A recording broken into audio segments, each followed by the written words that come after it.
Welcome back to the Séance of Blake Manor. Let's just go ahead and dive into it. We did a lot.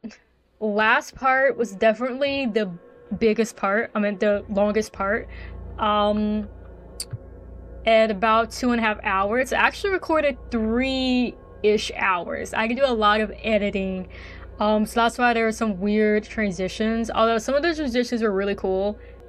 I did some cool transitions there. Okay, like I would go from leaving the atrium to all of a sudden being in Miss Dean's room, and it's like, whoa, you know, that the lobby was on the other side. Yeah, you thought.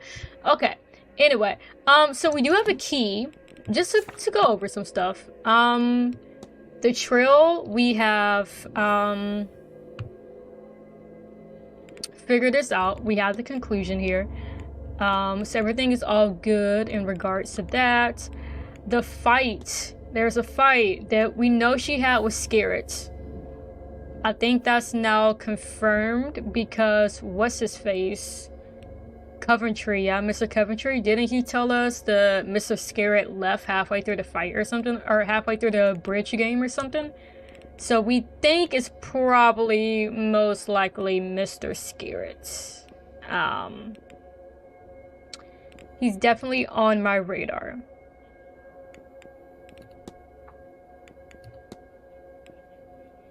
And then we have the dream, so we need to find more people. We need to find one more person. To tell us about this. And then we have the haunting. And this is just a research Irish mythology. Oh, this is actually, I actually do need to research this.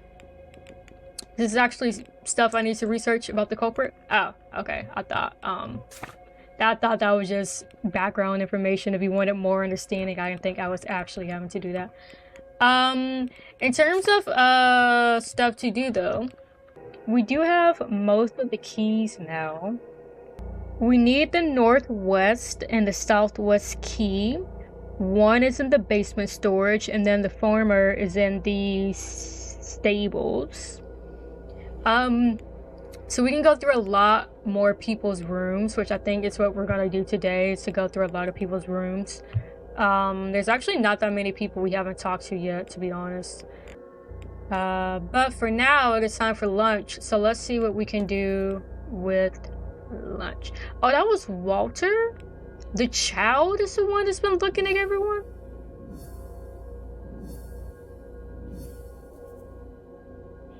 Investigate the Blake residence.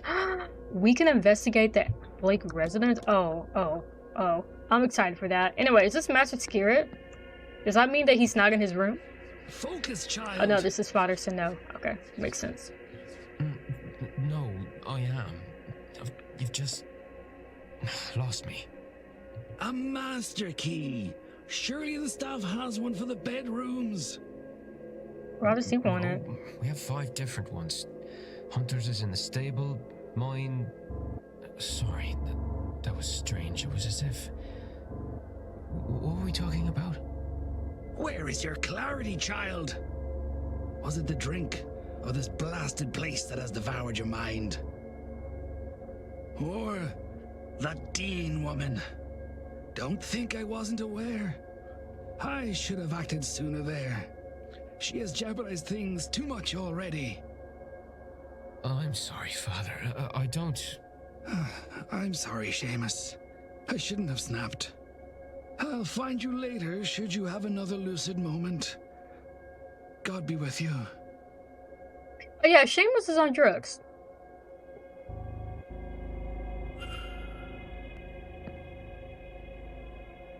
You okay? Hello again, sir. You here for the meal? No. No worries, sir. What can I help you with then? The night I got here, I had the strangest dream, like I was trapped in a long hallway somewhere in the manor. Things like that happen here. I don't want to talk about it. My suggestion is a sip drink before bed, or 2. Okay, so... Man, tell me about the bridge game. I understand there was a game of bridge held on Tuesday nights. Don't ask me about that. Sure, I already told you I was in the hedge maze listening to your one when that was happening. Oh, I see what you're doing.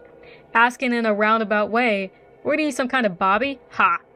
Wait, are you police? You legally have to tell me VR. Is that right? Damn it, I'm not sure. What do you know about Blake Manor?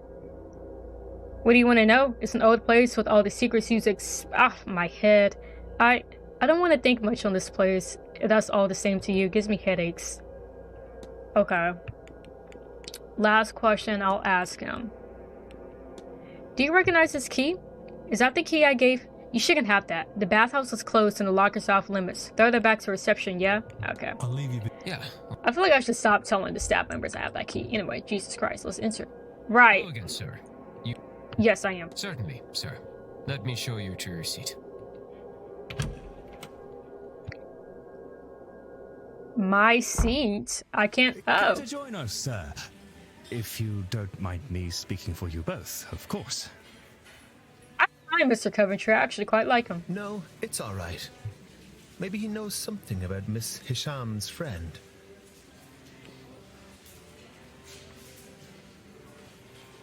Please.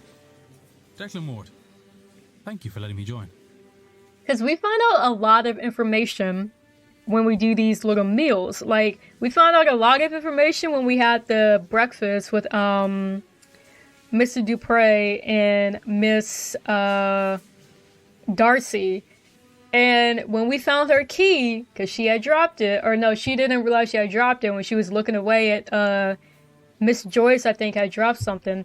And that kind of catapulted a lot of stuff when we got that key from Miss Darcy, only because we went to breakfast. So let's see what we can get from lunch. Yeah, okay.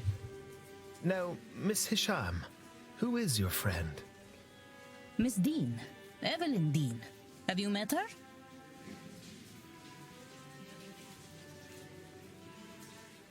Oh. Okay. Is this a joke? Did Miss Dean put you up to this? I don't. Mr. O'Mara, please. Sorry. Yes, I know, Miss Dean. We have history. I thought maybe she sent you down here to make fun at my expense. It would be the sort of thing she would find amusing. I wonder why they don't have their mouths moving. Usually they have their mouths moving. What about her, Miss Hisham? Thank you. I was meant to meet her yesterday. Or the day before. It's cloudy. But I haven't seen her. And I asked the staff, and after blank stares, I was told she had left. She left? That doesn't seem correct. Why would she go? She lives for this stuff. A family matter, maybe. Do you know her, sir? As much as I know any of you three, I'm afraid. We talked at the afternoon tea on Tuesday, which turned into afternoon drinks, which turned into my needing a slow start on Wednesday.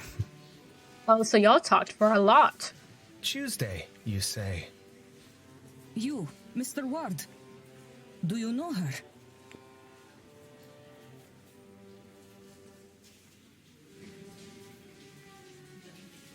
I mean, I don't see why it's relevant to know that I knew her father. No, I only arrived yesterday. If she has left, then I've missed my chance to meet her. Very well. I hope she is okay. I overheard that the telegraph machine is recovered. I'll send something to her home so she can contact me on her return. Please excuse me. Of course. I'll take this opportunity to make my leave as well. Me too. This whole meal has left me painfully upset. No, she was gone when we talked in the hallway, literally 2 hours ago. Oh my god. What a waste of my time. Okay, let's go in the library. We're gonna research some stuff. Oh? Wait a minute. Oh? We got some new people here. Hold up. We ain't never met these people yet. This would have been easier in London. Or if I'd wanted to be very proper about it. Home.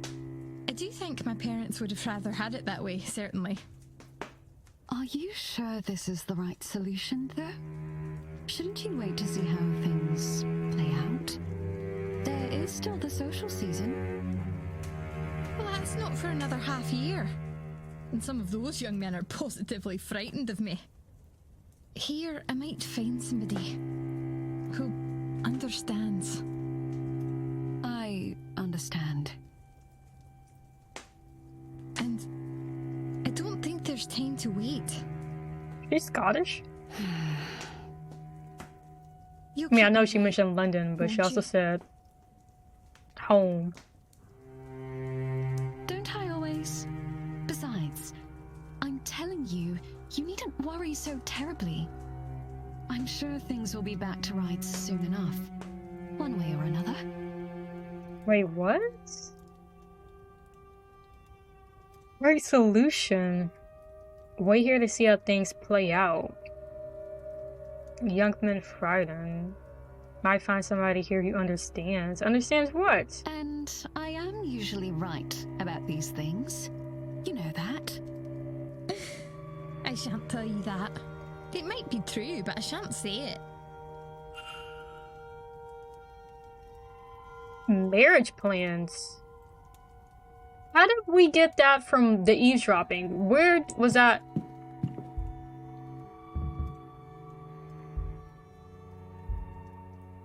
With Miss McLeod. Analyze you. Innocent bearing. She presents herself more like a child than an adult.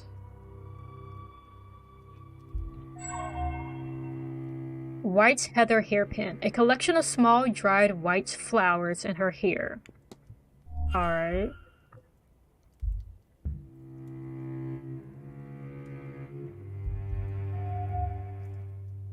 Morning cameo. A jet and ivory cameo depicting a man's silhouette. Watchful expression. She has an acute gaze, no doubt watching events quite carefully. Well, let's talk. I don't believe we know each other, do we? Have you just arrived? Only recently. Declan Ward, miss. Pleased to meet you. And are you, Mr. Ward? Were you meant to be here, or did something bring you suddenly? Oh, blast. That shouldn't matter. Oh, and now I've forgotten to say my name.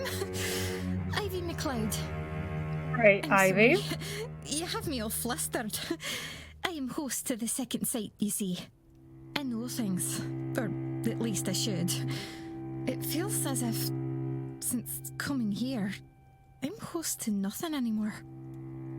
I should have known you were going to be here. And be late. But it's just more proof that something is wrong. Girl, what? Alright, look, you've been having these dreams. You know, I had the strangest dream the night I arrived here. Of a long hallway leading to nothing but more doors. Oh, I've had the same. Yes! Finally! We needed one more person. Victoria too. Although the thing said 3 people, but okay. I think it's the atmosphere. Everything looks the same, so of course it'll bubble up in one's dreams. You know, I've been reading about it. Hallways represent transitional spaces, because that's what they are, quite literally. They can mean moving from one thing onto another, a new stage in life, a new relationship, a new world view. And locked doors, that's easy. They're barriers overcome. But really, don't take it too much to heart. The symbols, I don't know so much about that. Sigils, I think. But that is really outside of my practice. I think everyone gets strange dreams around here, right? I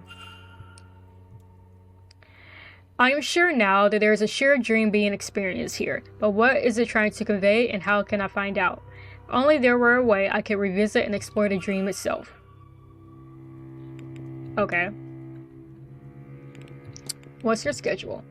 Do you know how you're going to be spent today? You mean other than the ball later? I think I'm going to Miss Mantovani's talk at 5 p.m. I would like to hear what she has to say. Apart from that, I don't really know. Perhaps I'll get some fresh air unless it gets too cold. As for Sunday, well, They don't have any services to suit me, so I think I'll take a walk in the garden while Victoria is at church. After which, I hope she'll join me out there for a walk. And naturally, we'll want to get lunch at some stage too. We shouldn't attempt to raise the dead on empty stomachs. We'll need our focus for the séance. Okay. Where were you at during the bridge game? Were you at the bridge game on Tuesday? Why did I ask? Now, it said a man was arguing with Miss Dean, but I feel like if I asked the women, it'll still be useful information, maybe. Okay, so she was taking a nap. I think Victoria was there, though. Okay. What do you mean by second sight? Normally, I would joke that I knew you were going to ask that, but since coming here, it's cloudy, and, well, I feel blinded, in a way. But I put the cart before the horse. I don't even know what it is that I've lost yet. I need to go to the stables. Thanks for reminding me. It's passed down by blood through Scottish families. I knew she was Scottish. It's not uncommon. A fair few people have the ability, at least a little bit. It just so happens that I'm the only one in my family to have it to any measure, and it came in very strong. The second sight, it gives a person foreknowledge, or just knowledge you couldn't possibly know. I get visions, mostly of things to come. Or, I used to. Since arriving here, I've been cut off from it. Surely I should have seen that warning. Surely I should have seen warning of that. Okay.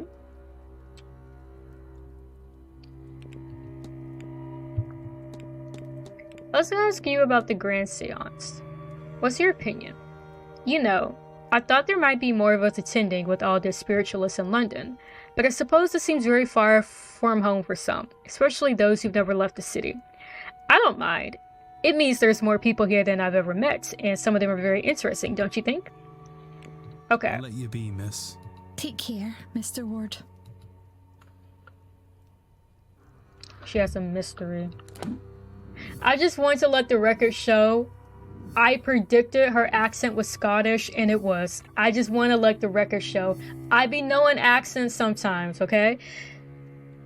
So we need to investigate her room. Marriage plans.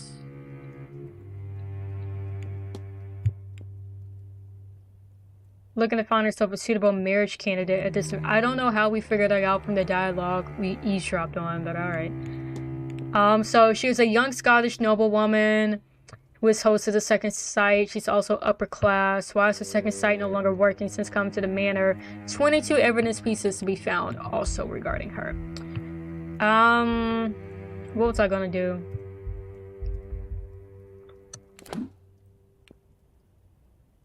Oh, were there any questions to ask her relating to the marriage plans? Also, I swear there is a way to see, like, your dialogue history.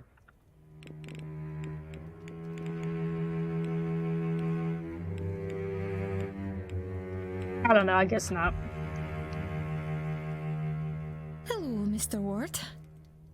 How are you? I guess ask her some more questions, maybe? For all that your visions must show you, you have managed to keep an air of innocence about you. Thank you, sir, though I fear my innocence is nearing its end. Not because of the séance, but through the events surrounding it. I begin to suspect that it ties in with my diminishing visions. Okay, what other strange occurrences have you noticed here? Truth to be told, I woke up last night to all the windows having been open. That wasn't what woke me, though. What woke me was a knocking on the underside of my bed. There was nothing there, of course, but I didn't sleep much after that. Okay.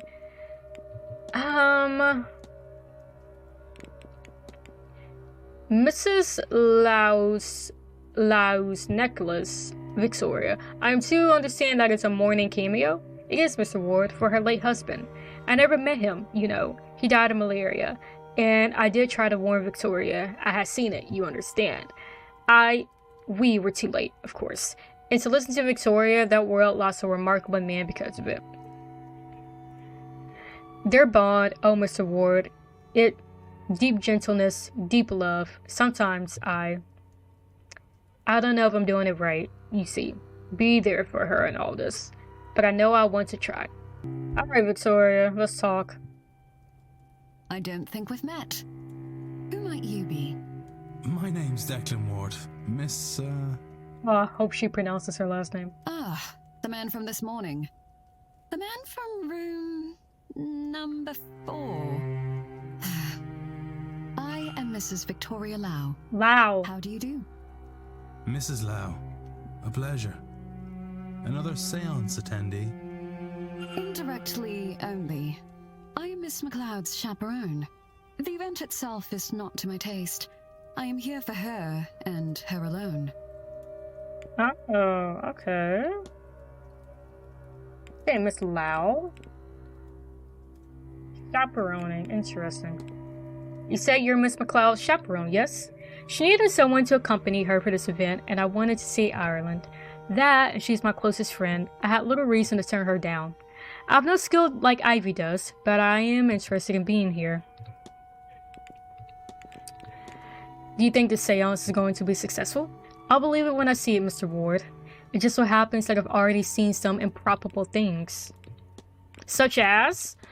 Do you know how you're going to spend today? I've convinced Ivy to spend some time in the library throughout the day. It's surprisingly expensive from what I've seen so far. No, it really is though. And as fair trade-off, she wishes to visit Lottie, one of the horses. And then, of course, the ball. That should prove interesting. Then on Sunday, I will be attending the church service at 11 a.m. of course. After that, well, you think me quite the big worm, Mr. Ward. But I'll be dragging Ivy to the library again. And before the seance, I will be attending the silent dinner at 8 p.m. Yeah, she's also had these strange dreams, so let's talk about them to her. I've had the strangest dream last night I arrived, like I was shopped in the corridors of this place. Oh god, I know those dreams. Wandering a long corridor, trying to find the way out through as many doors, and feeling that something else is there. You know, I've drawn the symbols I saw there and showed Miss MacLeod, and she has seen the very same ones in her dreams. I'm sure we both saw it here amidst the decorations, or who knows where, but it's unsettling still.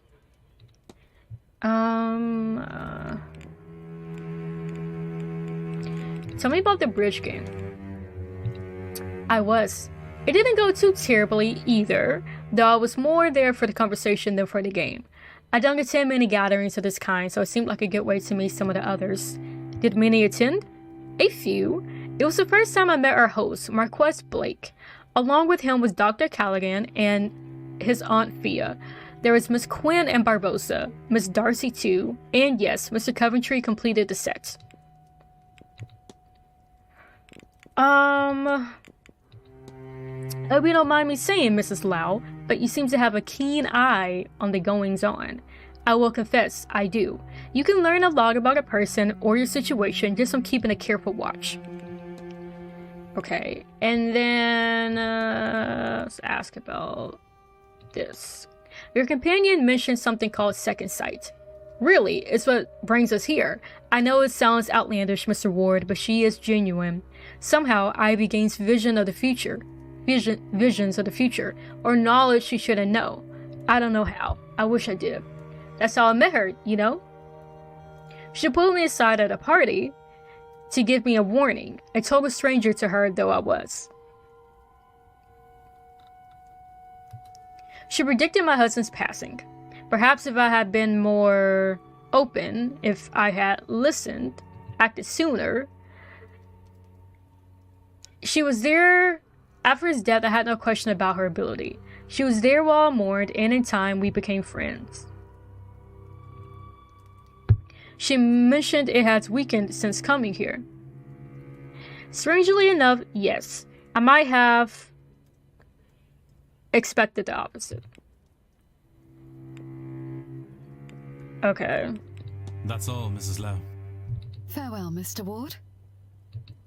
Alright, she has a mystery about her. So she's upper middle class.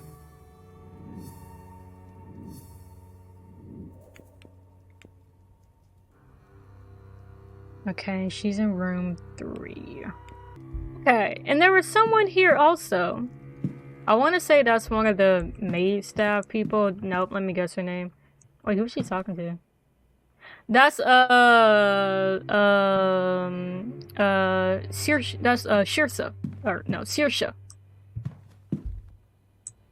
Girl, who are you talking to? Idiots and ghouls, all of you. Oh, she's talking to herself. What did you think would happen? That nobody would mind? That they were not entirely as capable of vengeance as you? And for what?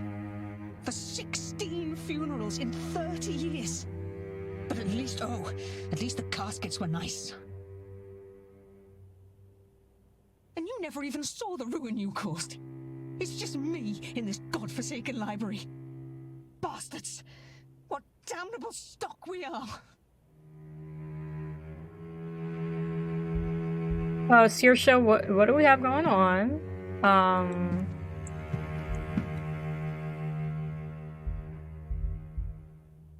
Y'all know who she's talking to? Well, I mean, I guess what she's talking about. Scars on hands and face. Multiple scars, as if she suffered several different accidents and injuries. Pen and pocket. Its varnish is worn around the grip. She uses it often and probably for a long period of time. For long periods of time. Sorry, my Kirby plush is in the kind of blocks the bottom left side of my screen. Brooch. A striking brooch worn around the collar. Okay. Right, okay. If you'd hold a moment, I'm just looking for something. Say dairy? Whoa. Oh, you're not Saoirse, you're quarantined. Also, I accidentally pressed right mouse button thinking that would zoom in. Because there's this game I've been playing lately where if you press right mouse button, it zooms in. What is the game? Oh my god. Why can I not remember? Oh my god. It's like if you press right mouse button, it zooms in. Anyway, and so I for some reason thought that was this game where you could zoom in by pressing right mouse button, but no, that just skips to the end of the dialogue. My bad. Let me read this then. Are you alright, miss? Fine. Just looking for a book. I know I had it just a few days ago, but now it's nowhere to be found. Without it, damn it, I'm at a dead end. Would you tell me if you see it? It's a book on local land records from late last century. It has to be around here somewhere, unless another guest has taken it. Like Miss Barbosa? I'll see what I can do. Okay. Cyberpunk 2077. Yes. Sorry. It didn't come to mind because usually Cyberpunk 2077. Can I speak? They're usually games I would play on controller, but I'm playing it on mouse and keyboard because I have it on PC. Anyway, this isn't that stream. This isn't that series. We're not talking about Cyberpunk. Man, we're not playing that. Miss Quinn is looking for a book on local records. I should find it. Bring it to them. I should find it, bring it to... You mean and bring it to them? Okay.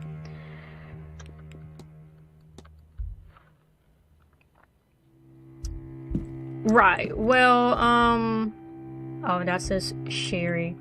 Valerie, call on me, Valerie. I feel like all the books I need to research, they just automatically put on this desk. Actually quite useful. We do want to look up about, I forgot how to pronounce this. Tua de Dana.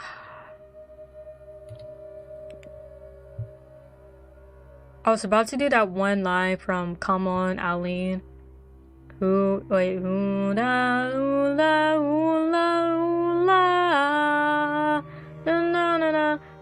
come on, Eileen. Oh, no. What? How does it go? Copyright doesn't matter. Okay. Tura lura. I don't even think that's. Was this song Irish? Yeah, they were Irish, right? The people of the Danu are the old gods of Ireland, with Danu being a sort of earth mother type entity representing the land itself. A race of beings, each twice the height of a man with unnatural abilities. Like the gods of many classic mythologies, each one had areas of expertise, though there was much overlapping and infighting as a result. They lived across Ireland for countless centuries and battled with various otherworldly foes. There's a book here with some of the Tua Da Nua listed in it. It might be worth a look. Oh, okay. Okay, smithing gods, let's see. The goddess Breed, the old Irish goddess of healing, poetry, the hearth, smithing, and much else besides, right? We remember Mr. Dupri talking about them. We saw them in the hedge maze. The god Goofnu, the ancient Irish god of smithing and hospitality. Lake, a goddess, a hag, a diviner whose domains are cold winds in winter. And then this is the goddess. Where are they at on this list? I don't see their name on here. Their name is not on here. Okay, so AN has to be on. And then Morgan, maybe? Or Morgan? On Morgan. The war witch at the Tuatha de Donna. Or nun. It's like Inhun. Nun. Tuatha de Donna. You know what? I actually just need to I need to listen to a video. Sorry. Google, here I go. The war witch of the Tuatha de Danann was the goddess of war, wealth, and death. Crows are her symbol. Crows. We've been seeing a lot of crows lately. We saw the smithing guy. Breed has been talked about. On Callaghan, right? I might as well just Google this one too. Callaghan.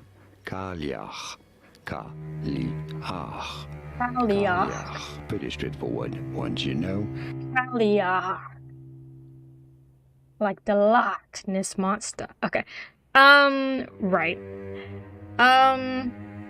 Okay. Well, I wonder what came of all these gods. Research the fate of the old gods. Okay. Is that something here, maybe? Yes, it is! Look at the fate of the gods. The Battle of Taltiu. The Battle of Taltiu was a fierce battle fought between the Tuatha de Danann and the Malsians that lasted many days and saw both sides using underhanded tactics. Eventually, after too much loss, a truce was reached and it was agreed that the land would be split evenly between both parties. To show their goodwill, the gods let the Malsians choose their half first. But the Malsians tricked the gods for when it was their time to pick. They picked the top half. The gods, true to their word, accepted the deal and moved underground to... Oh... Like, they were thinking it would be more like a northwest, east, or north-south, east-west type thing. But instead, the Malsians were like, actually, we're gonna choose the top half, and you're gonna be underground. Like, topside in, Arcane. Okay, the gods, true to their word, accepted the deal and moved underground to the... accepted the deal and moved underground to the Tir Na Nog, part of the otherworld, to live with the Fae. With the Fae. Rather. Okay. Who are the Malsians?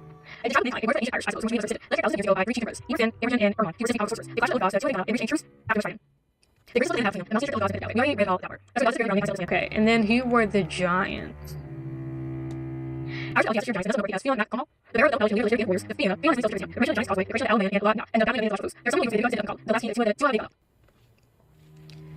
Okay. And then if I want to know more about the Tune Nog, I can't find anything. It looks like any books on it have been taken away. I should ask around for more information. Okay, so we found out a lot of stuff from that. Especially in terms of records, a lot of stuff was filed. But also in terms of The Haunting.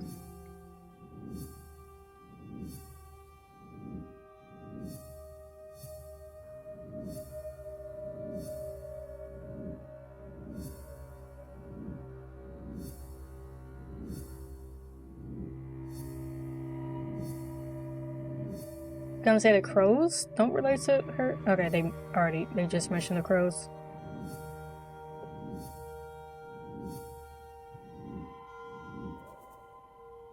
Okay. What? Listen, sir, I don't want to. Unless you have that book, I'm afraid I just don't have time to talk. I'll see what I can do. Okay, you really want this book. Barbosa, we need to talk.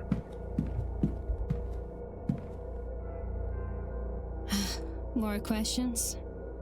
Don't be so mysterious, I wouldn't have to ask you a lot of questions. Okay. I don't know where I found this at. Also, don't know why I can discuss it with him and with Mr. Dupre. But a burial record for Miss Alessandra Barbosa Mariano. It lists only one surviving relative, Ines. Where did we find this? Where did we find this, actually? No, seriously, where did we find this? I don't remember where we found this. Do you have much in the way of family back home? None. My mother was an escaped slave. She raised me in Colombo. I lived there my whole life, almost entirely not leaving until slavery was abolished in 1888. Even then, we were slow to trust the outside. But last year, my mother and I went to Rio to see Christmas there. She was nervous, but I was excited. We ate oranges and sugared nuts. Despite the heat, we even tried a mulled wine. As a gift, we took a photograph. I'm glad we did. It is all I have left of her. Did we find that in her room when we snooped around? That would be the most logical answer. A man saw us that day. A captain of the force who had us run in with my mother in her camp. His job was to recapture slaves back when slavery was in full force. Bitter at having never found her settlement, he followed us back that day. Then he returned that night with some friends, all of them drunk. They began to shoot up the place, killing many, including my mother. Those they did not kill, they captured, and so my home was destroyed and my family killed and scattered. My lord, that is awful. Yes, I feel adrift in the world. Maybe someday I will find something good in that freedom, but not yet. Okay, that unlocked some library have to be off. topics. Sure.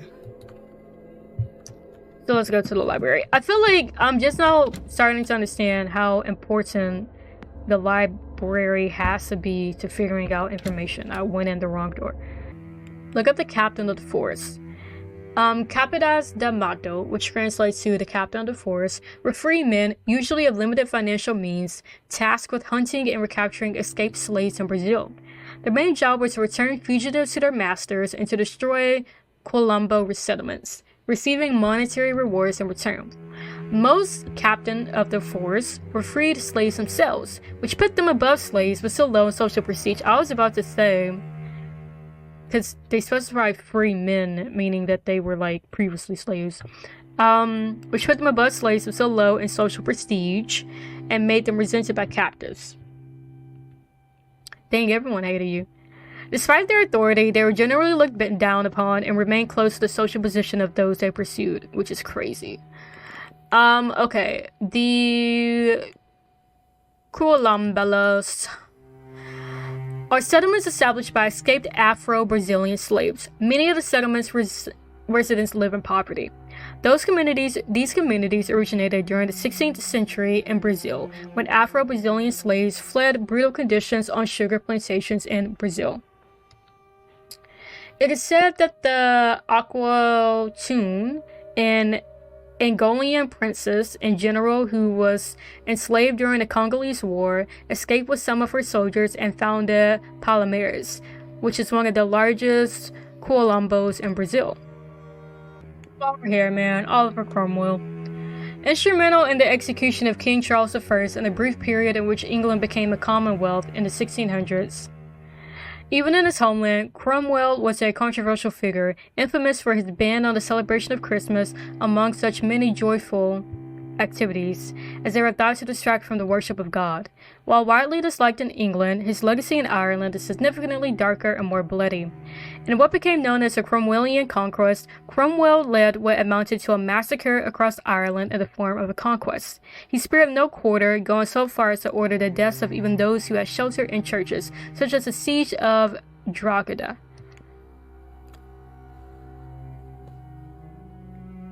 What a terrible person. I was thinking of Thomas Cromwell. He was the chief minister to King Henry VIII. Don't get me started on King Henry VIII, alright? Alright. I want to go explore some rooms now that we have keys to mostly everything. Is he in here? No one's in here. Well, we're gonna go in Mr. Toussaint's room. Whoa! Oh. Oh. A letter from a solicitor advising Mr. Toussaint that there is no formal way to defect from the church and declare himself an atheist, nor is there any means to sue for wrongdoing suffered in their care, as no record was kept nor witnesses found in relation to his exorcism. Oh yeah, the exorcism. Experiment 04B still unsuccessful. I've managed to induce lucid dream states, but they have not been in the same dreams I have at night during real sleep. So, at first I was like, how can I force myself to have the same sleep? Who knew it was in Mr. Toussaint's room? Wow, talk about a coincidence. I just randomly wanted to go inside this man's room. Knowing the corridors, sigils, or standing stones for my nightly dreams. Why is this? My technique is as the research directs. Comfortable and safe place and suitable music. Could it be because I find myself here in an unfamiliar place? Could that be distorting my attempt? He seems to be missing something to revisit a dream. What could it be? Interesting. Also, we don't have a lot of time. Oh, what's this? A letter to Mr. Toussaint from another member of the Society of Psychical Research. They are urging him to reconsider his hardline stance against the use of magical practices in his work, saying that knowledge of the enemy's tools can help us fight them. Given where I found this, he does not seem moved by their arguments. Okay. Nothing of note in here. Right. A gramophone recording. Is it some music Mr. Toussaint believed would let him re-enter the dream? Perhaps that is something I should try. Not me just taking it. Alright. He has a gramophone like myself. We have one in our room? Alright, we should definitely leave right now. What's her face needs some book. It may be in here. Whoa. I also see the camera get like a weird bluish color. What is this? Okay, it's not that book. Pick up local land records in the library here. So not that either? Oh my gosh, she better not come in this room.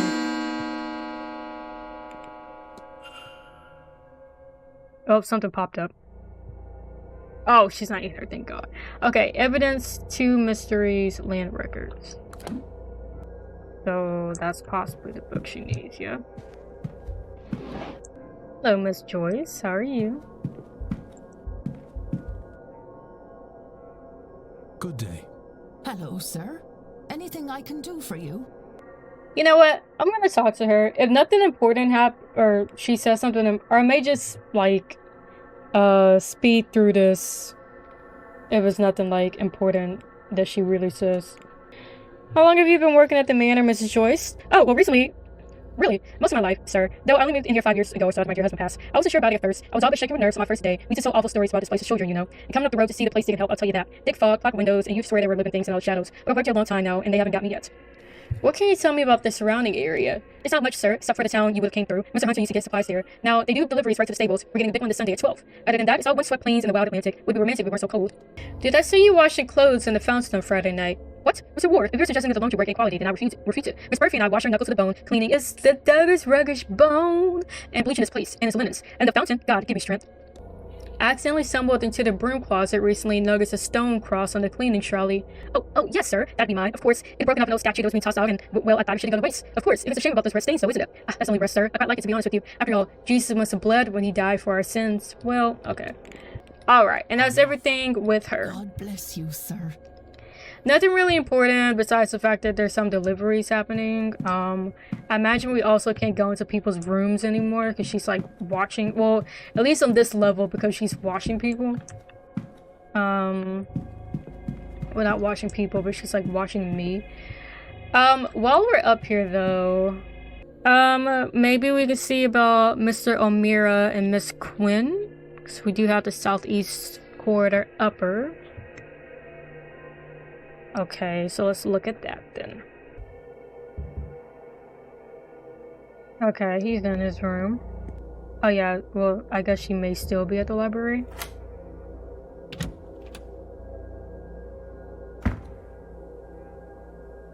I do like how different each room is. Like, no room's the same. Pretty cool. Ooh, journal. What are these dreams trying to tell me? That I am close to my goal. The answer feels so neat. The answer feels so near, down the next corridor, behind the next sigil. I must keep searching. Maybe what I seek is at the Séance. Maybe this is a dream's message. Some drawings, I'm not sure of what. Perhaps she should stick to her poetry. Jesus Christ, saying she's a bad drawer. A published book of Miss Quinn's poetry with scraps of paper containing annotations and drafts tucked between the pages.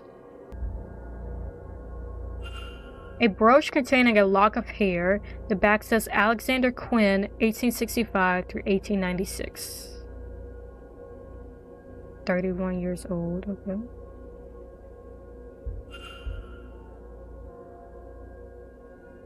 Okay, now discuss the washerwoman with her. A collection of mementos of deceased family members.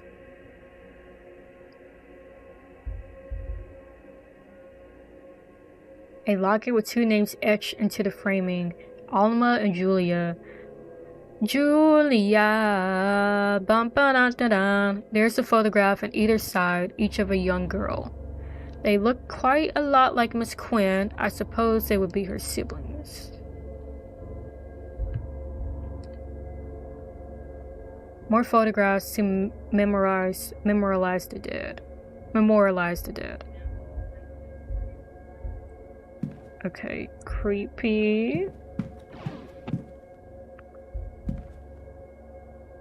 Grimoires, most of them printed, one in Miss Quinn's hand, and all of them annotated and nearly worn out of the spine. Seems to have been used quite extensively over the years, and the handwritten one seems to be the product of enormous time and effort.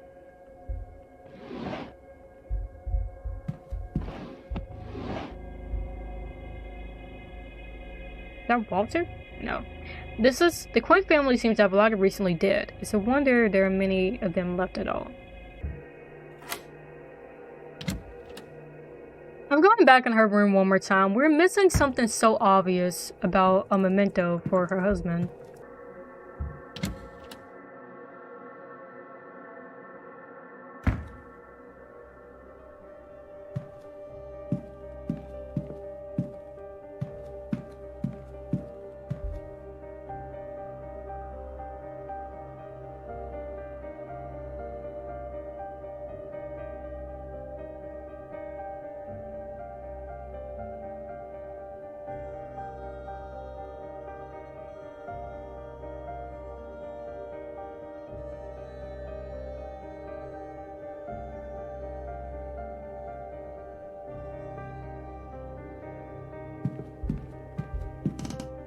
Wait, was this always here?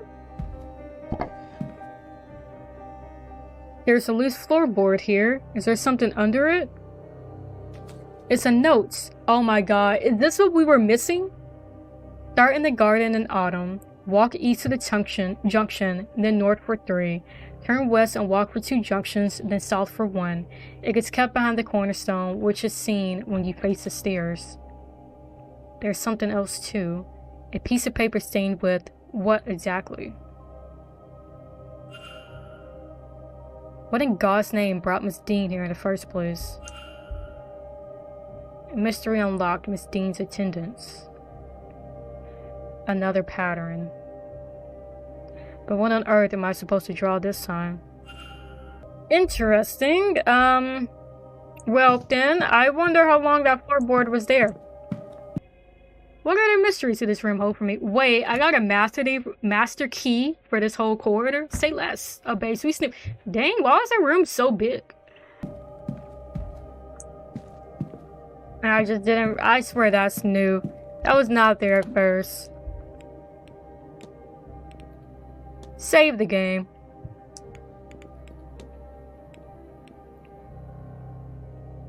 I'm telling you, if I reload this save, that's not gonna actually. This is a bit too early of a save.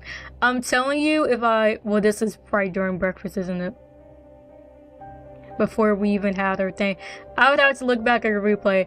I'm telling you, if I reloaded a save, that would not be there. It wouldn't be there.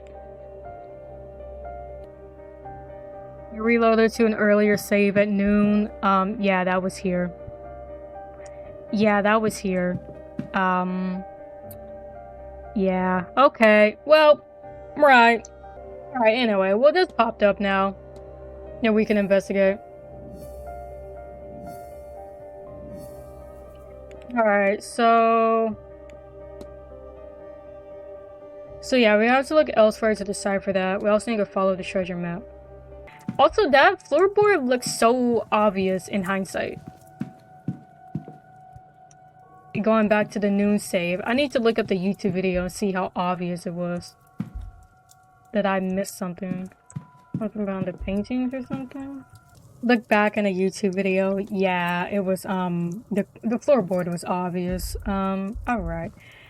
Well, if I can maybe find where Miss Darcy is, or Mr. Dupre, we do need to talk to both of them.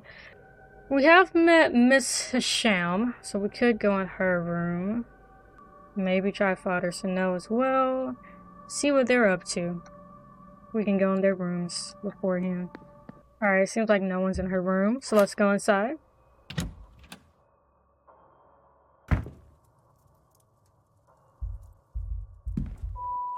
Alright, so this is the schedule. Noted. Medium shoe size. Nothing in here catches my eye. Vanity box. Nothing. Wardrobe. The huge. Newspaper. Yesterday's paper. Several scrap letters that, judging by the handwriting, are written by Miss Hisham, so she can write. But whatever she's writing seems to be in Arabic, and I can't read it. Okay.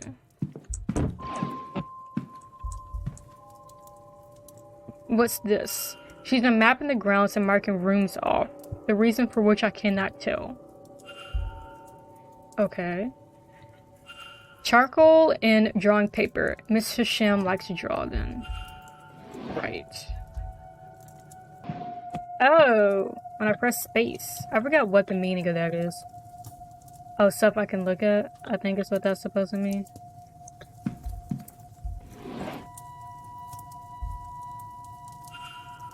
The dream, it keeps pulling my attention away from the vase.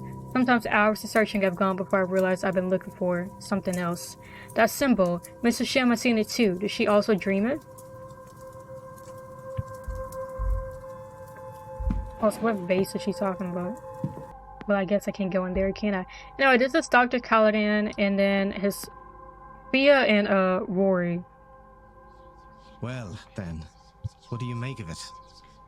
And don't just say you don't like it. But I don't.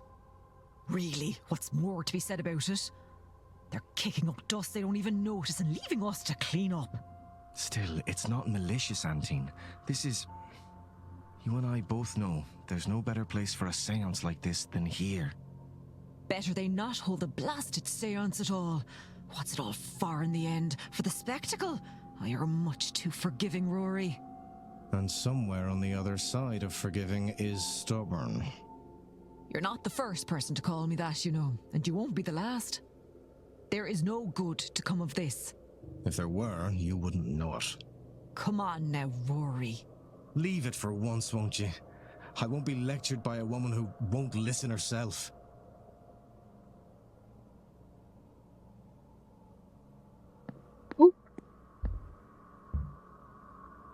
Analyze you, doctor. Celtic cross of the pen, a cross in the Celtic style, a sign of his faith mingled with one of his heritage.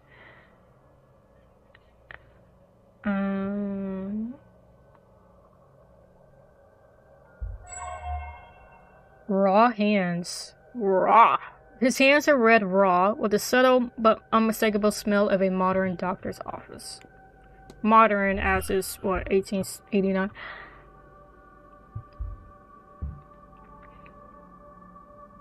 Four observations.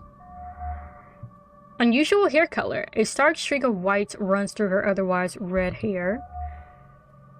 A Celtic cross similar to many worn by Catholics in the country. She has a tan on her skin, and if she spent time working outside. Patched up clothing. Her clothes have seen many repairs. Hello. I don't believe we've met. We have not.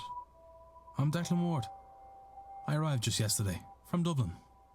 And yourself, ma'am? Fia Callaghan. No need for the formalities. I arrived at the hotel just a few days ago, but I've lived in the area all my life. Ah, a local. A good person for a stranger to become acquainted to. Oh, I'm not just local. I'm the local bandry, Declan. A wise woman. I've come to minimize the damage of this damnable séance. Oh yeah, she's holding a lecture against this whole thing or something. Alright, let's look at some evidence. First and foremost, what's your schedule? Well,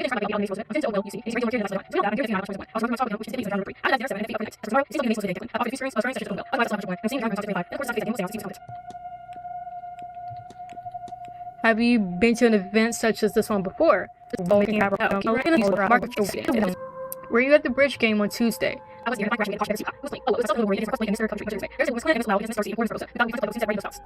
Might I ask how you came to have the white streak in your hair? I don't think I've seen it. I don't think I've seen this like before. That's the fine cross you have there.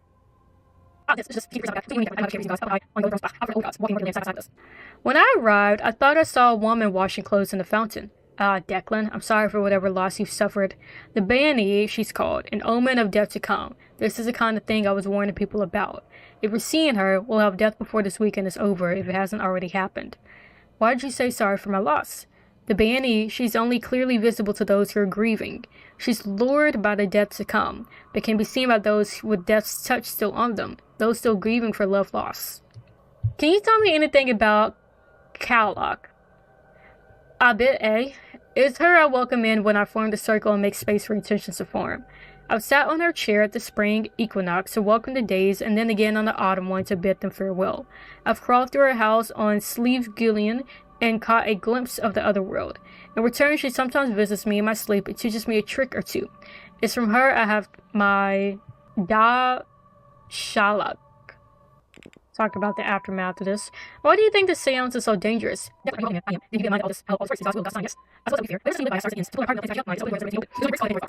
talk about this. You mentioned you were a how did she pronounce this? Bandry. What's that now? It's like a hedge witch. I offer treatments both physical and spiritual to the locals. And I look after the land too. Really though, a land and its people are intertwined, so it's all one. Okay, and then that actually allows me to ask you another question, but I'm not going to do that right now. I'll let you go. You take care now, Declan.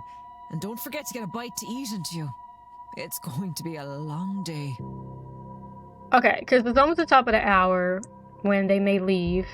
Let's get your mystery going though.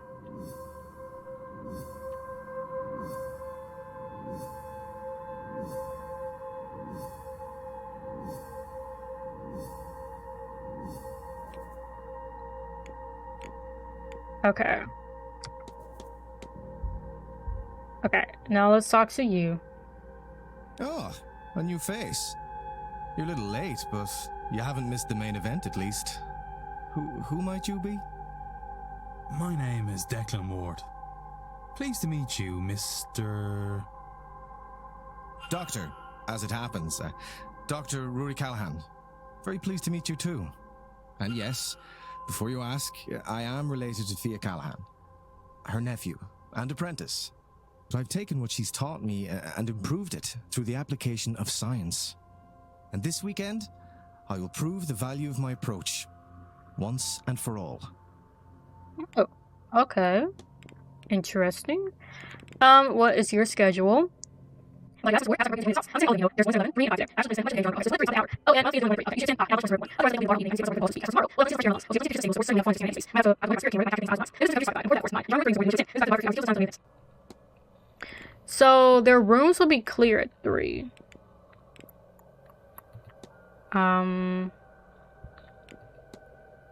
Well, let's ask him about the lucid dreaming. I also don't know why some of these characters have locks on them. What can you tell me about lucid dreaming, Doctor? Funny you should say. I have a plan to try it here. I thought maybe it would help me understand these strange dreams. I have a record in my room that I borrowed from the drawing room towards the end, but I keep forgetting to ask a staff to bring a gramophone up to my room. They had a second suitable record there, I noticed, should you wish to try it yourself. Oh, and you should use an anchor, something to focus on to ensure your dream is what you want it to be. A picture of a person if you want to summon your mental image of them into the dream, or a scent, or well, there are any number of things you could use, even a book on a topic that could work. Okay, maybe Miss Dean's journal would work. That's what started me on this course after all. Do I have the journal in my possession, or do I need to go grab it? I hear there was a bridge game the other evening. Did you play? I did. Mrs. Darcy dragged me in on my aunt's suggestion. Mr. Skerritt was meant to play, but he was preoccupied in the library and left them down a player on short notice. Did Minnie attend? And there were 2 tables. Miss Barbosa, Miss Quinn, and Mrs. Lau were there. Marquez Blake joined us too, as did Mr. Coventry. And what are your opinions on the Grand Séance? Okay, so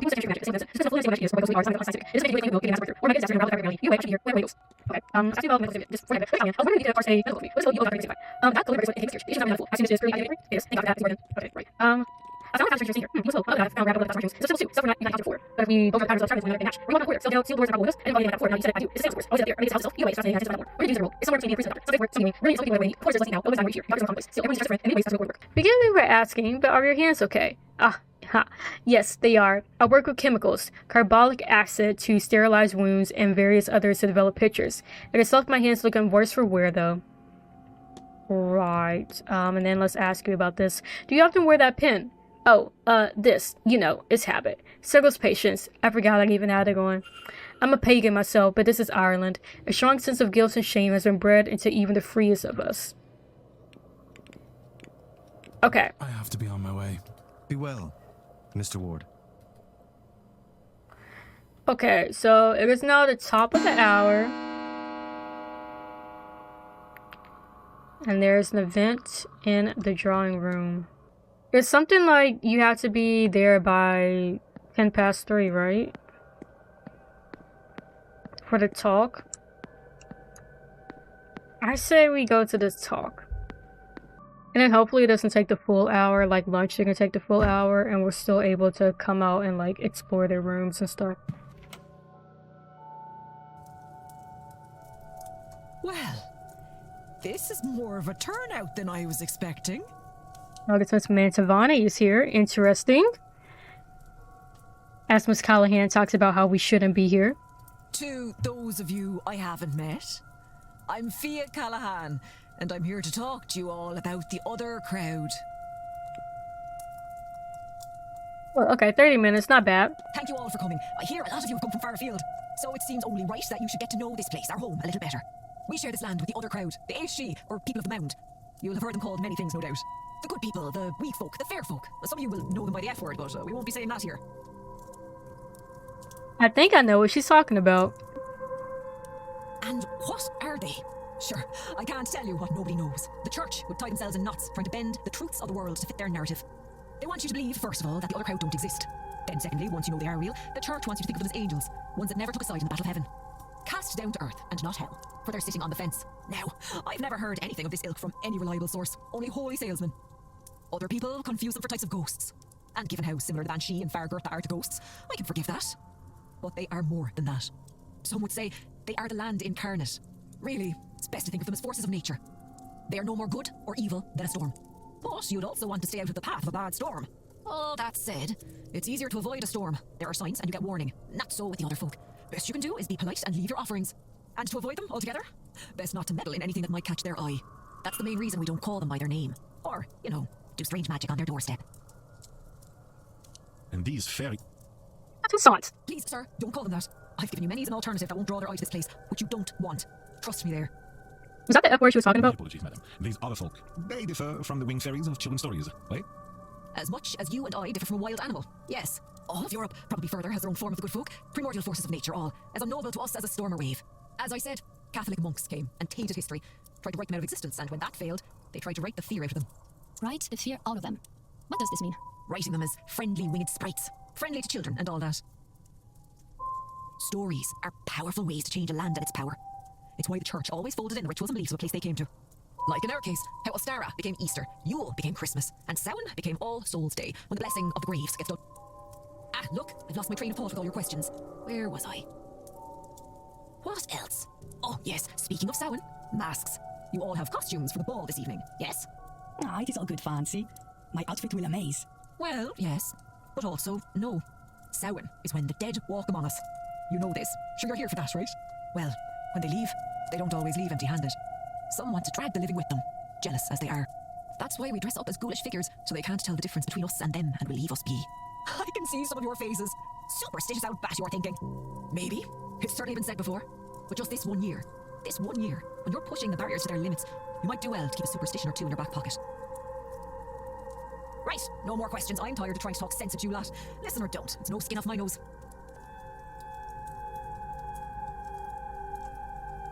Interesting, okay. Was she always smiling?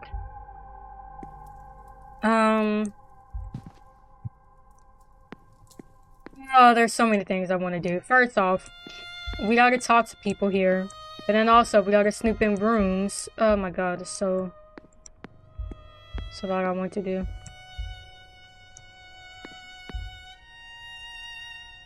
I do need to figure out your mystery.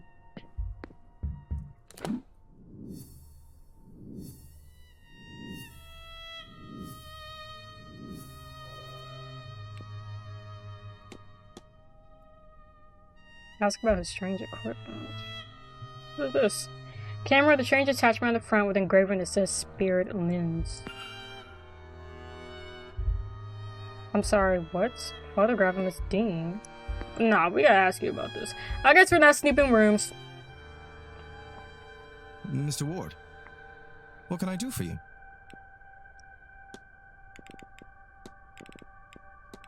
I've seen one of these before at a fair, camera, I believe. A good eye, Mr. Ward, and only partially wrong. It is a camera, yes, but one modified to work as a spirit camera. Well, I modified it to work better as one. Any camera in the right circumstances can capture a spirit, of course. But my lens filters the image through complex geometry made of peridot, selenite, black tourmaline, labradorite, lapis lazuli, and clear quartz stones to bring both out the spirit and protect against it. I thought, what better place to really put this device to the test than here?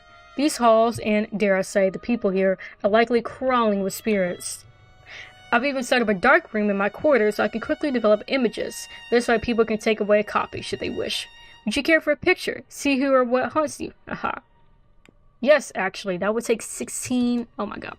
Excellent. Come. In my room, I have everything needed to take and develop your picture quickly. Lead the way. But I do think this would be important though. Comfortable? Yes, I think I am. Then sit still and look at the camera. Jesus. And we're done. It'll take me a few minutes to develop it. Can I stay in your room since we're already here? Is that my father? Please, Doctor. If you mean to make a fool of me, you have gone too far. This is no prank. Whoever that spirit is. Eamon. Oh, brother. My brother. Eamon. Eamon is with you, in a way. I should be clear. You are Catholic, yes? This is not to say that your brother isn't in heaven. Perhaps a way to explain it is to think of him as a guardian angel. But in truth, we don't know. Look there, at Miss MacLeod. No spirits. It's not that there is no loss in her life. So why? Nobody has been able to really explain things like this. That is why this event and Miss Mantovani's promises draw so many. Here.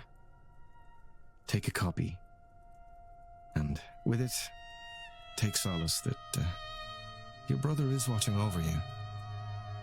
Thank you, Doctor. This means a lot to me. I can see why you champion these newer ways. He doesn't seem concerned that my brother's watching over me. Is he watching over me, or is he haunting me? Dr. Callaghan be so sure Eamon was a guardian angel if he knew what had happened. Guardian angel if he knew what had happened. I should close the mystery of who fought with Miss Dean. If I can form a hypothesis, I will learn something useful for my investigation. Mary Blake. Mary? As in Mary Blake? We saw that too, didn't we? Ah, that one. Yes, possibly. The clothing and And then we saw the matches spirit era, when I was certainly. going through the same hallway one day. Have you shown the Marquess? No. I have considered it and felt it was more ethical to wait until after the seance. I don't want to set him up for failure, hoping she might show up. Maybe That's fair. afterwards, but we'll see.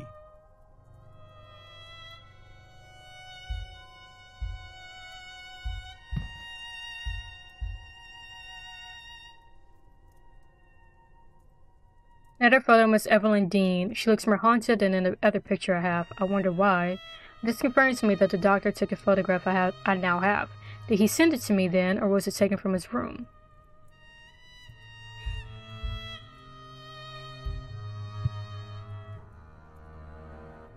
The image of Mr. O'Meara did not come out so well.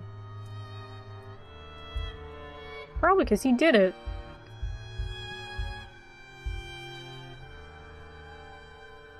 Imagine I can't snoop your room while you're in here. I'll be on my way then. Dude, I'm still so far away from figuring this out. I mean, it has to be Mr. Skeeter, right? If I could ever talk to him. So we need to talk to Amira, Toussaint, and Skeeter. They're all downstairs, aren't they? I don't really care to go in her room right now, to be honest. I do want to go in O'Meara's room, and I know he's not in it. Ooh, does not look like anyone is here.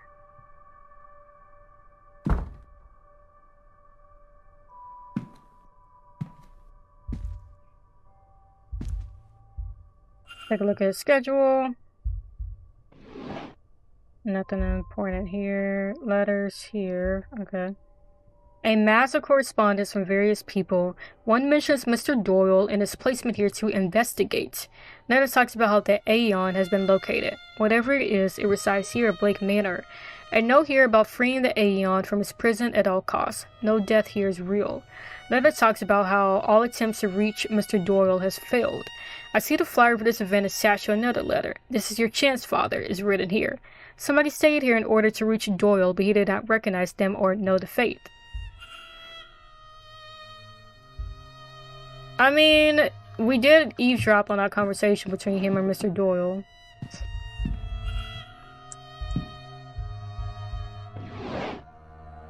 Okay. He has been trying to complete a map of the grounds, but it's poorly made, not his skill set, I suppose. Incomplete maps of the grounds, they are well made, unlike the recent continuation beside them. Wasn't old girl also making medium maps? Okay.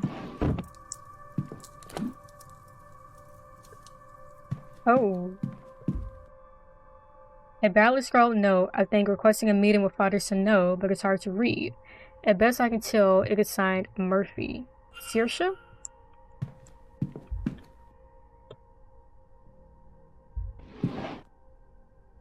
Oh my god, there's a lot to look at. Okay, so this letter for one.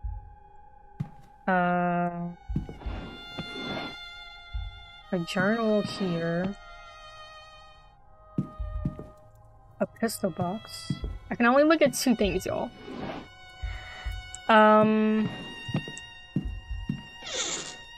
Why is there a pistol box there? I feel like that's important to wonder. An empty pencil case. Does this mean the priest is constantly armed? But why? Okay, and then... like that journal. Journal might be important. A leather journal. Let's see the most recent entry. I've uncovered a hidden door which leads to the women's changing rooms. It is an ungodly place. Alas, I was hasty in my exit and have yet to review it properly. Between our assessment of the grounds and the talk at 11, our best opportunity will be at 6. But we will find these catacombs. Come Sunday morning, we will search them stone to stone. His Bible is a Gnostic one. He has sermon notes and the likes recorded inside. Is this a branch of Christianity he really follows? He has passages about black iron prison marked, but I cannot make out what they mean. It's hard to make anything of use out. It's a very dense tone. I need to look elsewhere for more understandable information.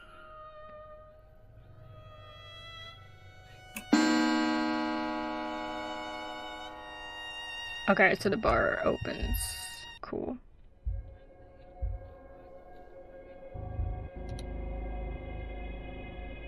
A sequence of strange hand-drawn symbols was sitting below the Bible. Rory's in the drawing room if I still want to go back in his room while I'm up here. Which makes sense, so let's do that. He said he found a secret passage to the women's washroom. I want him to go in there.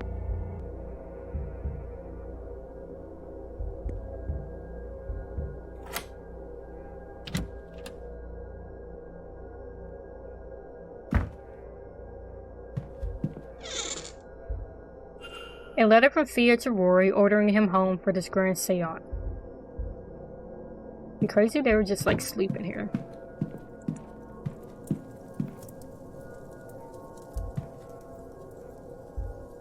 A letter from Miss Dean. She's taken him for his offer to tutor her, but says she wants to learn from a true master, Fia. The letter has been crumbled up more than once, as if he's been taking it out, rereading it, and discarding it over and over again. Ooh, I know what that's like. And it's all in my head. I think about it over and over again. Notes in the event. It seems the doctor is preparing a research paper on the events of this weekend. These look like medical records, maybe, but they're masked by a sigil. Ooh. Okay. How does this work? Hold on. Wait, isn't this the same sigil that we saw somewhere that we couldn't figure out or something? Wait, hello, go, yep.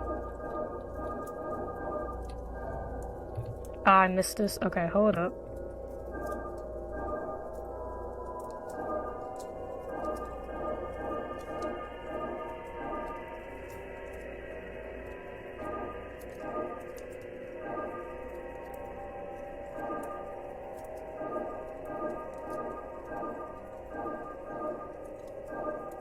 There we go.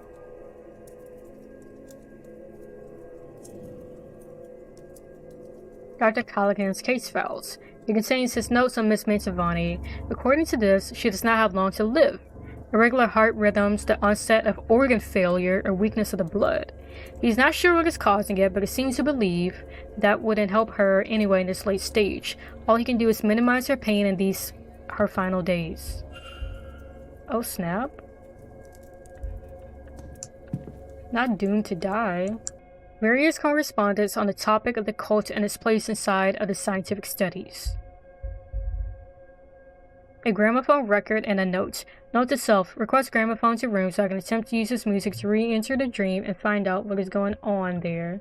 The doctor has a similar plan to myself. I'll leave this record with him in case he succeeds or I fail.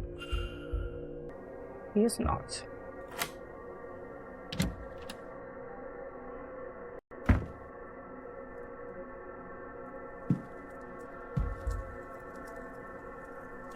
Sketches is something that makes my stomach turn, which has been labeled my angel.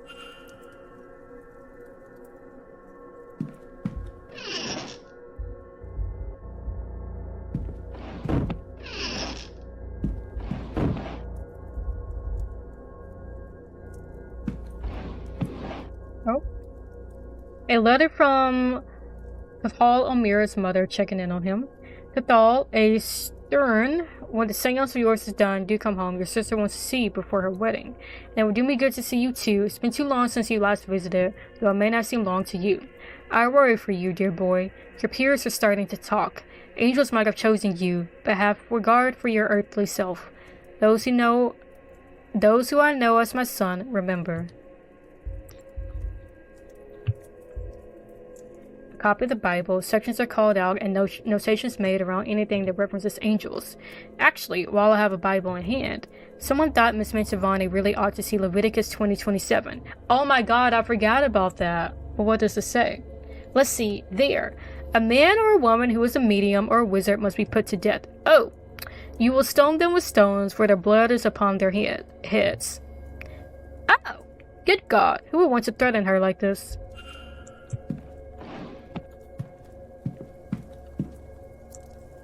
Completely forgot that was something I meant to look up in the library, but it's alright. One shoe shows heavier wear, exactly as I would expect from someone using a cane as heavily as he. His gait and stance must be quite distinct. Ooh, safe. What's the combination for this, I wonder? 2027 maybe? Leviticus? Is it a 4-digit number though, the code for angels? Nothing. Alright. Not the code, but you know what I mean, the number.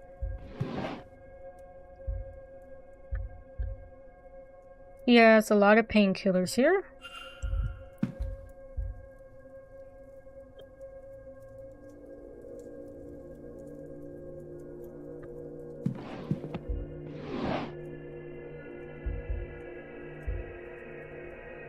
An in-progress painting of in-progress piece of a woman resting in a boat by a lake. Or is she dead? The figure watching makes me wonder. Oh my, like the Grim Reaper. He seems a natural talent, but the piece is chilling.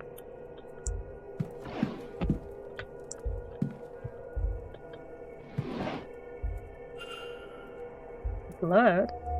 I woke in the bath, almost too weak to get out. I cut too deeply. I can't go on like this.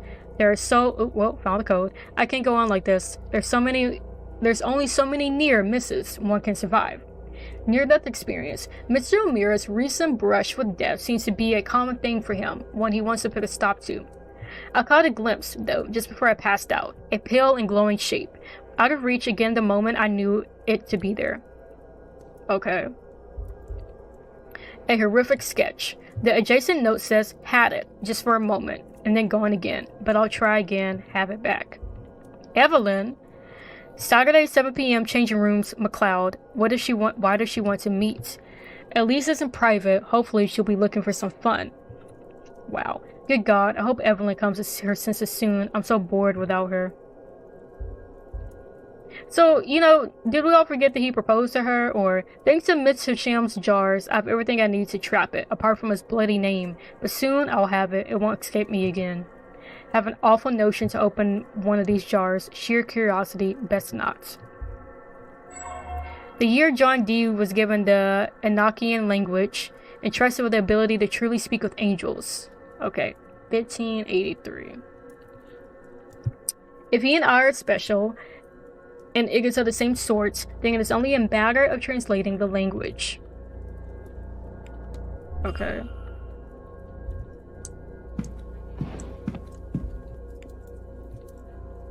So let's do 1583.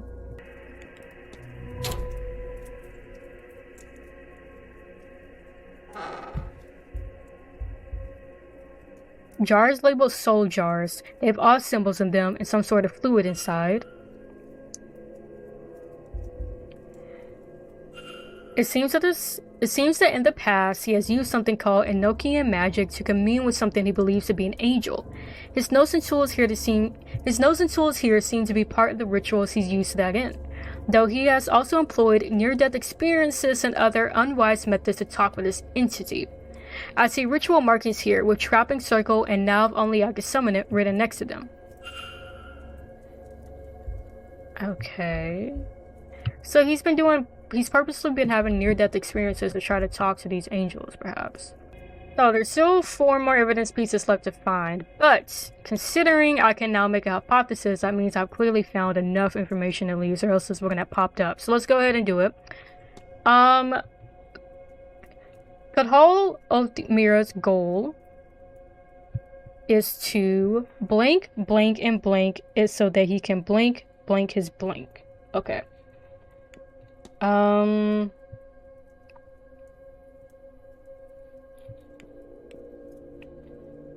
Okay.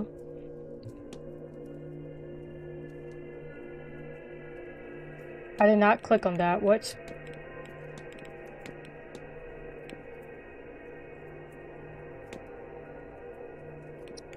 Maybe summon?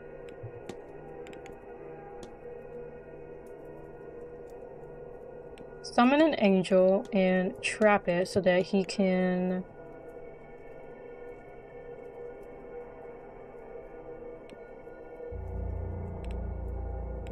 stop risking his life to see it.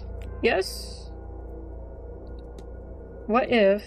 I know what happened here. Here we go. First try, first try. Mr. O'Mara wants to trap an angel. I should find and confront him about this. Why is that my business, though? Does he think the angel is Miss Dean? Maybe that's why. Oh. Alright, let's go see what they're probably arguing about. And then Miss Lau and, Miss McLeod are talking. We gotta talk to you at some point. I'm not quite worried about you. Oh no, miss, I'm fine, thank you. Please, Mrs. Joyce, I beg of you to listen. Please now, Miss Mantovani, I said I'm fine. But I do not need the cars to see how much you carry. You need rest. I said I'll not hear it.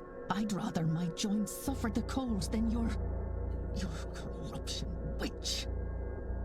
What is this corruption of yours? I simply see you need rest. Now, my room is big and grand. And a horror to clean, I am sure. You were there an hour on Friday. That is an hour best spent at rest. It is needed. And I am I feel like she was really snooping instead of cleaning. You mean to say that... Why would you? No one's ever... No. Idle hands make the devil's work. Now please, leave me be.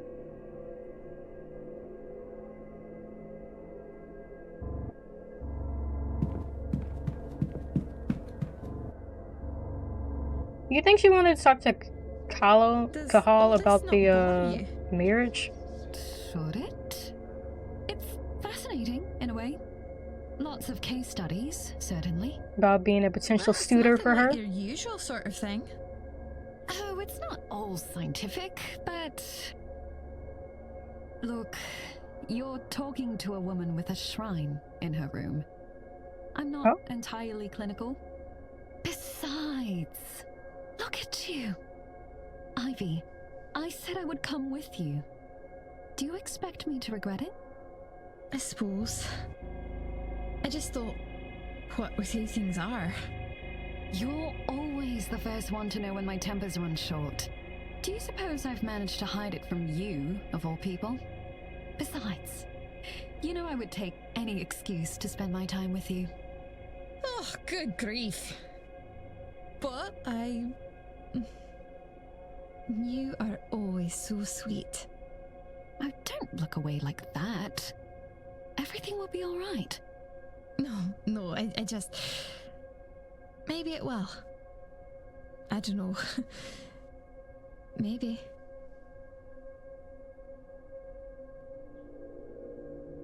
To the wall of the garden, please. I have people to talk to.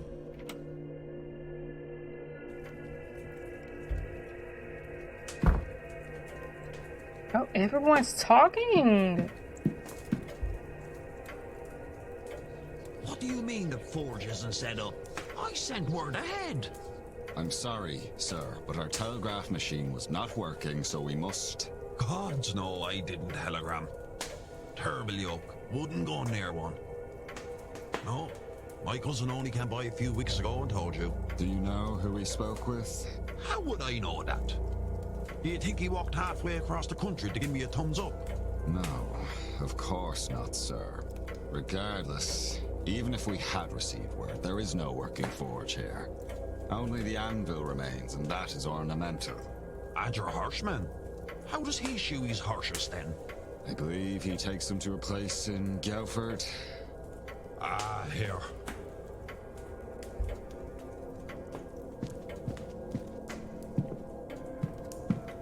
I go behind the desk before he says something to me.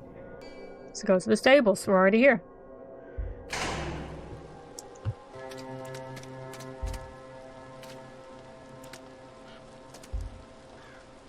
Yeah, I do need to enter the basement doors for something.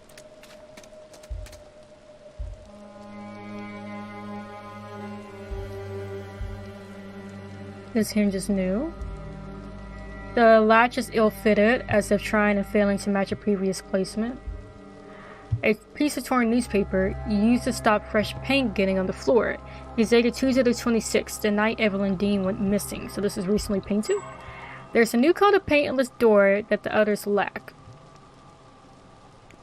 The door is recently replaced. I wonder why. It is odd. Fight. Can pet the horse. Good girl. Hi, horsey. You petted the horse. Achievement! St. Bridget's Cross. Miss Joyce has been placing these around the manor for everyone's protection. Fresh water. Good. Whoa. Okay. Nothing fancy but well maintained.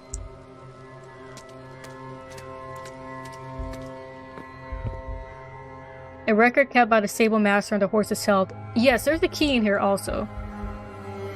It looks like the message from a supplier. They're expecting a delivery on Sunday at 9 a.m. Another person lets know they should take a few hours to move it all into the basements. Safe presumably used to store valuables for guests when they go on horse rides around the grounds. It's possible the stable master also stores personal items here. Old stall door is badly damaged. Screwdriver pickup. Might be useful for getting access to certain areas in the hotel should it come to that. Oh snap. I don't recall ever really needing a screwdriver for something, but maybe I did and I just didn't realize. Somewhat less impressive when seen in this environment. Alright, I don't think I'm anywhere close to knowing this. Anywhere close to knowing what this code is. So I wasted a minute. I don't think we have any clue regarding that. Who even is a stable master? What is their name? Hunter? Yes, and I've not unlocked you yet. Okay. A service door to the basement, presumably for deliveries and the likes. We'll enter. Can I not enter? One of several.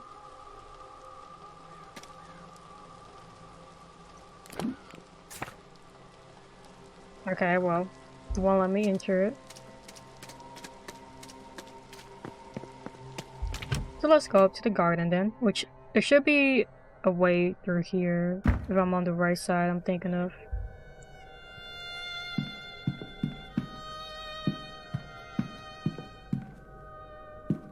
No, whoa.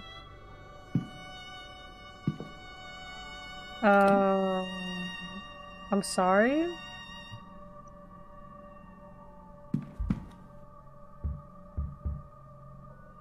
We never did analyze you, we just talked to you at lunch. So let's go ahead and analyze you. The design on her necklace is reminiscent of cracked porcelain. There are dark smudges on her hands, perhaps she has been drawing. Tired eyes, she looks tired as if she hasn't slept in a long time. Girl, I know what that's like. A headdress of some sort.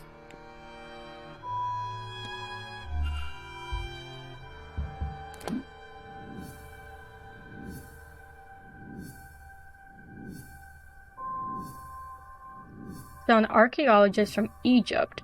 What did she come to Ireland to discover? Why are you here? Mr. Ward, you need to talk to me. Yeah, girl, why are you here?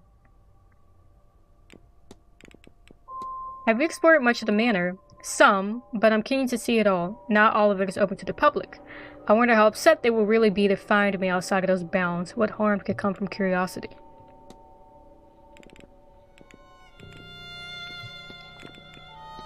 Does the term soul jar mean anything to you, Miss Hisham? Well, it's not technically my field of expertise, but they are used to capture the essence of living beings. Not all of them, of course. Soul jars are part of funeral rites in the East, and no, real world effect. But I suspect here you're asking about the magical type I outlined.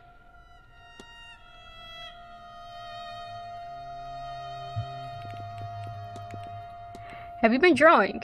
Ah, the charcoal. Yes, it gets everywhere. It is used for sketches of artifacts, shading, to manipulate the values of light and dark and bring life to a still image, but still to never match the real thing. Okay, what's your schedule? What are your plans for Saturday? Well, I do not think I can miss the ball this evening. I want to know what is considered to be a party over here. Until then, I'm interested in the history of this manor, so I will attend the Marquess's talk at 11. And I'm meeting Mr. Amir for lunch at 1. As for tomorrow, social obligation, which has already happened. Social obligations aside, I intend to explore the manor. Quite an interesting building and so large, I'm sure it holds many secrets. Here the graveyard is opening up too. I may pay a visit around 11. Of course, I do not think I can miss the séance. Okay. May Allah guide you. And that's all I want to talk to you about for now. Man, into this. Nothing to be needed from here. How would you know that? Alright, where is the garden at again? Oh, yeah, isn't there some other path I need to follow, actually, now that I think about it? Yeah, and what was the other way she found inside?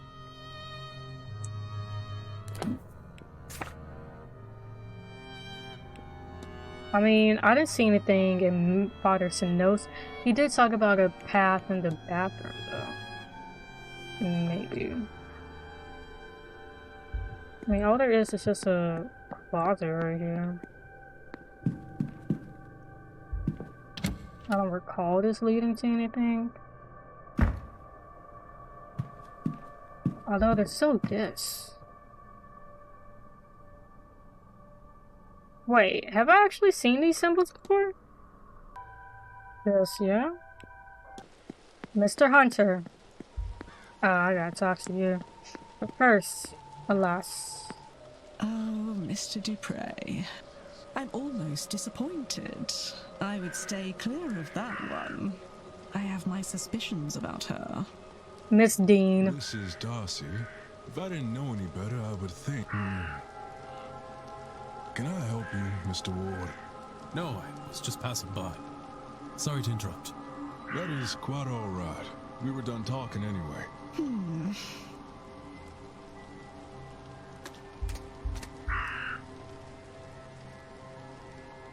Mr. Ward, you've come back to me. Yeah, I've been trying to find you for a while. I'll be in attendance for Mr. Blake's talk at 11 and Miss Montevani's at 5. Certainly, I suppose I'll have to make time for lunch at 1, and I plan to retire to my bedroom for some writing around 3. I suppose I work hard and play hard, Mr. Ward, so after all that I shall pay the bar visit in the evening too. Then on Sunday, I'll keep things like, I think, church at 11 for my sins, then back to my room for some writing before and after lunch at 1. And of course, I don't know if I can face the séance without some liquid courage first. Right. Okay. Where were you at during the bridge game? Indeed, I was. I got roundly thrashed, so I don't want to speak any more about it. I'm sorry, but I must ask, did many attend? I suppose I will say that we eventually managed to convince the doctor to play after no small amount of badgering. He was a good sport about it, and surprisingly good at the game itself, comes to think of it.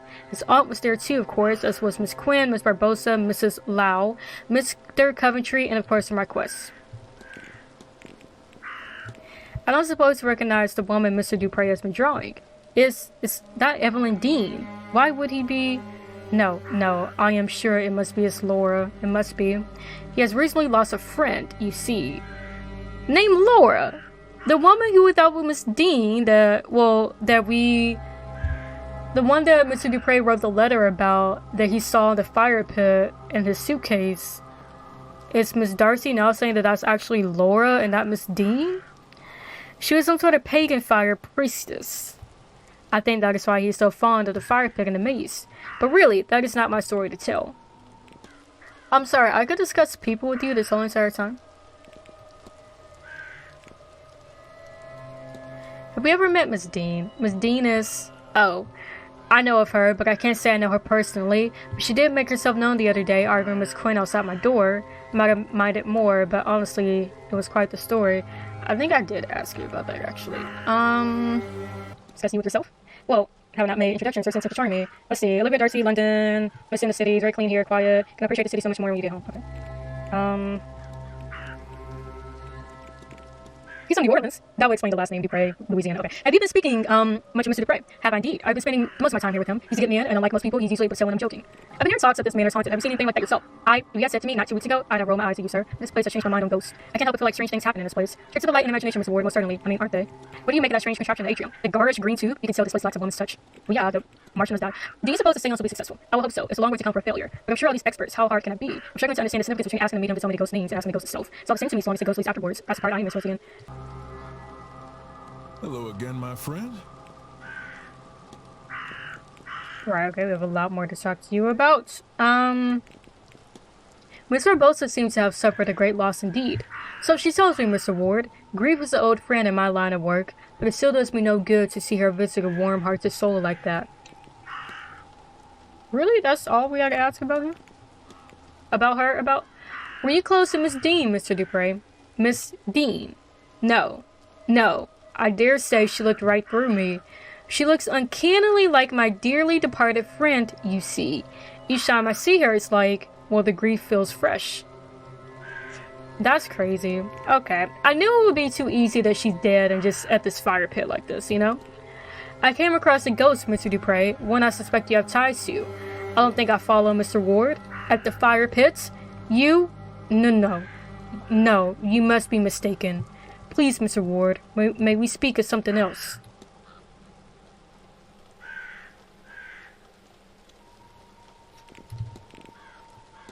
Do you recognize this woman? Well, of course, that's... No, sorry, that's Miss Dean, isn't it? I should be able to make the distinction. I should.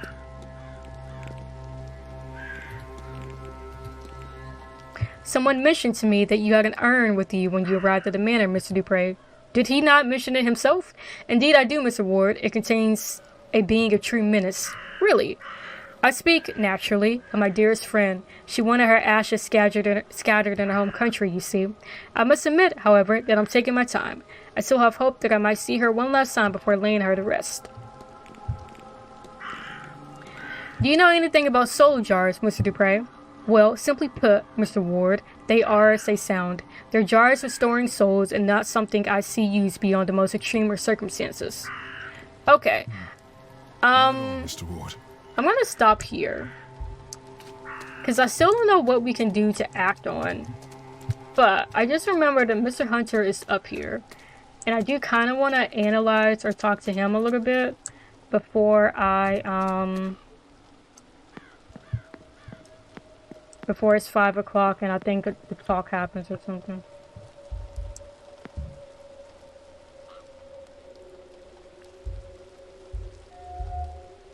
His fine blue scarf seems at odds with the rest of his attire. Outdoor working clothes. Sturdy working clothes and well worn in. He must spend a lot of time outside.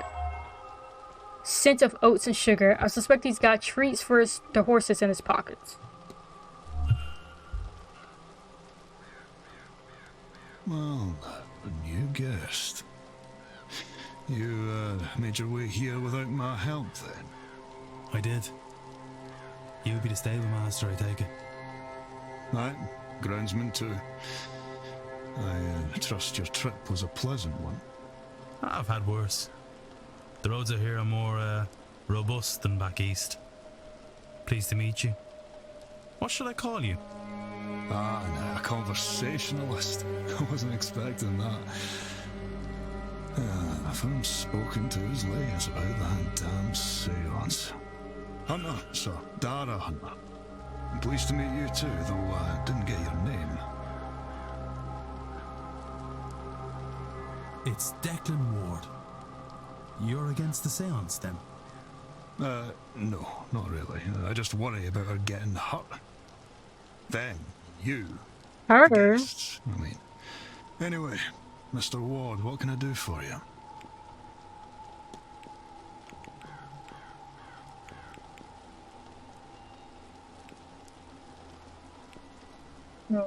Lots of questions I want to ask. First, okay, so I have what, 50? Okay. 2 questions. Let's ask about the treasure map. I was wondering, does this riddle look at all familiar to you, Mr. Hunter? Autumn. Well, there are those 4 statues in the gardens. They're ones for the seasons. Not a bad place to start looking, I'd say. Interesting. Okay. Hopefully I'll remember that. Did you have to fix one of the stable doors recently? Oh, Lottie got spooked and kicked the latch clean out of the door itself. She was in quite the mood. They all were, really. There's no spare stall either, so I had to get one and fix it in place. It's too close to leave them out of the pasture. When was this? Did something cause her to get spooked? It was Tuesday just gone by. Can't think what set them off. Wonderful creatures, horses, but not always clever. They'll frighten at just about anything. Rabbits, birds, puddles. Oh, I can do one more. Okay. What's your timetable? So I can come back and ask you more questions. Do you know how you're going to spend the weekend? You know what they say, no rest for the wicked. I'll be tending to the horses most of the morning and work in the garden in late afternoon. Thankfully, Mr. Varley doesn't need me for the ball tonight. But tomorrow, we have a delivery all morning, so that will have me down in the basement to unload. Maybe that's when the basement will be unlocked. But I have to tend to the gardens for a little while at 11 a.m., so I will step out for that. Then I might see about getting a moment or two to rest below decks before the seance goes on. Okay. I'll be off. Right, yeah.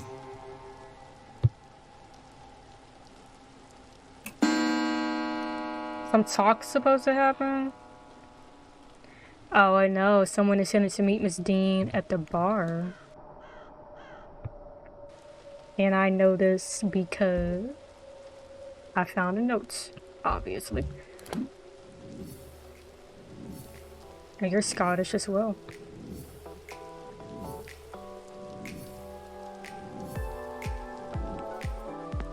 Alright, well, let's go to the bar then.